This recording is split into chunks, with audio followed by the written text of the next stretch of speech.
Hi, it's me again with CorelDraw tips and tricks. Today I'm going to show you how to draw this.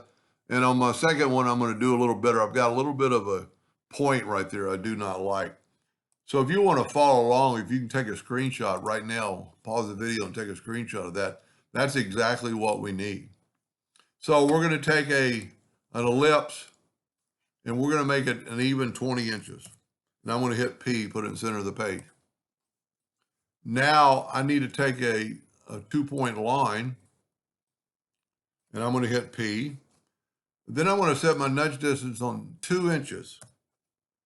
And I'm actually going to nudge this over because I don't need that line. Control D and nudge it over. And now we have the 3 lines. So grab your 3 lines and Control G to group it.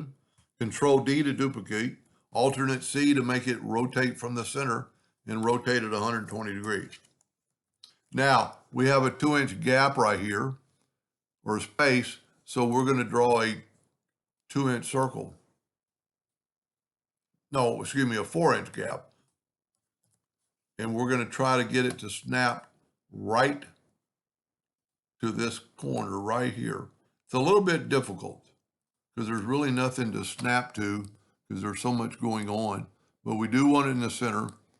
Now, before I'm going to do anything else, I'm going to test this, and I don't have a leak on that corner, and that's what I need.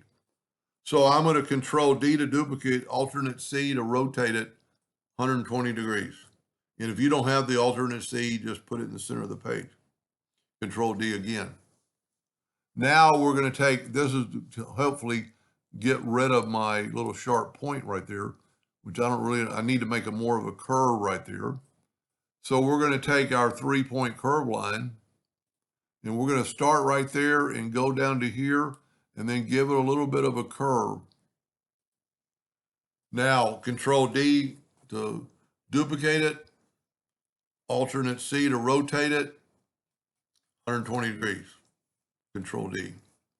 Now, normally I would virtually delete these lines, but I'm not. I'm going to group this together, Control G. I'm going to use the Smart Fill tool today because there's so many little facets. I want to make sure I get them all. I need to get that, all these, and see that one right there you need to get. And then all the way around to that point and make sure you get that point.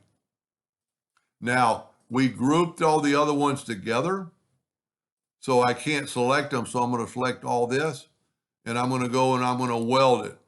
That put all these pieces together, and they're all one piece. I'm just going to put them back. I'm going to get the interactive fill tool, and I'm trying to get both edges, so I'm going to go this way. And then I'm going to put some darkness in this corner. And see, I got dark over here. I might have a little bit too much dark. I'm going to add actually some red more up here because I just want that dark. I really want it a little darker on this side. Well, there we had it pretty good. So I'm going to stay with that. Control D to duplicate, alternate C to rotate it and rotate it 120 degrees. Control D. Now, I don't like it because my tails aren't dark enough. So let's back up here. Make sure we just have one. And let's get our virtual segment or our interactive fill tool. And maybe we'll go, there we go. Maybe we'll do that. Yeah, that looks much better. Control D to duplicate, alternate C to rotate it from the center, 120 degrees, 120 degrees. Now, if you remember, I group all these together so I can take them apart. So I did a lot better on that curve now. And for some reason, the black makes it stand so much more out because of the fact that it's got a black background. That's a pretty cool 3D design. Anyway, and see, that makes it look like it's going underneath there and around the corner. Anyway, I hope that helped a little bit, and thank you for watching.